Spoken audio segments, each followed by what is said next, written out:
Je sais pas si vous avez remarqué, les amis, que la plupart de ceux qui prêchent pour la guerre, que ce soit journalistes ou politiciens ou spécialistes ou je sais pas quoi, eh bien la plupart du temps, ce sont des gens qui n'ont jamais été sur un théâtre d'opération, des gens qui ne savent pas ce que c'est que l'effet de la guerre, qui n'ont jamais pris une bombe sur la tronche ou n'ont pas été, si vous voulez, sur un théâtre ou dans une ville où les gens prenaient des bombes sur la tronche. Hormis une personne actuellement, et certainement il y en a d'autres, je généralise pas, à qui on peut accorder le crédit d'être allé sur place et de savoir vraiment ce que ça fait. Il s'appelle Régis Le Sommier. Et franchement, c'est un mec qui est extraordinaire parce que vu ce qu'il fait, et le courage qu'il a d'apporter un autre discours par rapport à cette doxa de ploucs là, qui sont sur les plateaux et qui n'arrêtent pas de prêcher pour la violence, la guerre, etc. Alors, je pense quand même qu'il faudrait, au lieu de faire un service national universel, le truc complètement idiot, il faudrait déjà commencer par envoyer tous les politiciens là, et les journalistes qui n'ont jamais vécu ce genre d'horreur, il faudrait les envoyer quand même en totale immersion sur place,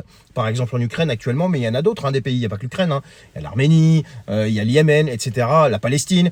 Il faudrait les envoyer en immersion pendant un petit mois sur place, qu'ils vivent ce que vivent les habitants. Je parle pas des militaires entre eux, je parle des habitants, ce que vivent les habitants sur place. Et après, on va voir quand ils seront revenus s'ils peuvent continuer de prêcher en faveur de la guerre. Je pense que ce serait une bonne idée d'envoyer le Mac, Véran et toute cette bande-là, Yakovlev et tous ces gens-là. Il faudrait les envoyer prendre les bombes sur la tronche, tu vois, sur place, qu'ils goûtent, savoir ce que c'est, ce que ça fait. Et ensuite, ils viendront nous expliquer qu'il faut absolument continuer la guerre et il faut surtout pas chercher la paix.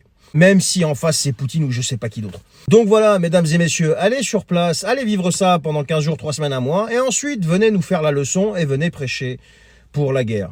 Je pense pas que vous allez prêcher pour la guerre. J'ai eu le malheur de vivre ça et je peux vous dire que vous n'allez pas prêcher pour la guerre. Bonne journée.